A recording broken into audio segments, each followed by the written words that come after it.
Poster তো রঙিন ছাপাতে পারবেনই না, এক সাদা কালার পোস্টার ছাপাতে হবে, কয়টা লাগাবেন? প্রতি ভোটার প্রতি এবার আরপিওতে 10 টাকা খরচ একজন ভোটারের পিছনে। টোটাল নির্বাচনী এলাকায় একজন প্রার্থী খরচ করতে পারবে কত টাকা, সেটাও আরপিওতে বলে দেওয়া আছে। এখন লক্ষ্মীপুর সদর আসনে কত ভোটার? এই এমপি সাহেব, রুহুল আমিন সাহেব, 4,60,000 10 দিয়ে গুণ করলে কত টাকা হয়? 46 লাখ টাকা খরচ করতে পারবেন এই ভোটে আপনি। আর বুঝে দেখেন কি জ্বালায় পড়েছেন। সব আইন কানুন বলবৎ হয়ে যাবে ডিসেম্বরের দ্বিতীয় সপ্তাহ থেকে। ভোটার প্রতি 10 টাকা, এটা হচ্ছে নির্বাচনী আইন।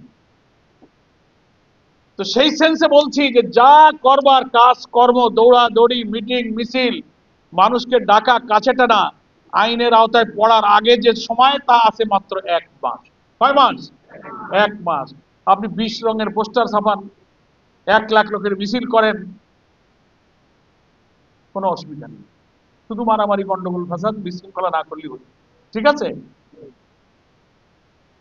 সেই কারণে আমি ওই 4 মাস ধরি না, আমরা ইলেকশনের সময় ধরবো কত?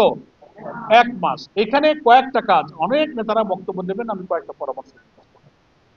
সেটা হচ্ছে ভোট কিন্তু এখন মূল ভোট হচ্ছে আমাদের ভোট কেন্দ্রে। কতটা ভোট কেন্দ্র আছে এই আসনে রুহুল ভাই? 146টা ভোট কেন্দ্র। এক একটা ভোট কেন্দ্রে 4,500, 5,000, 6,000 ভোটারও আছে। 3, 2.5, 3.5, 4, 5, 6 পর্যন্ত আছে, কোথাও কোথাও বেশি থাকতে পারে।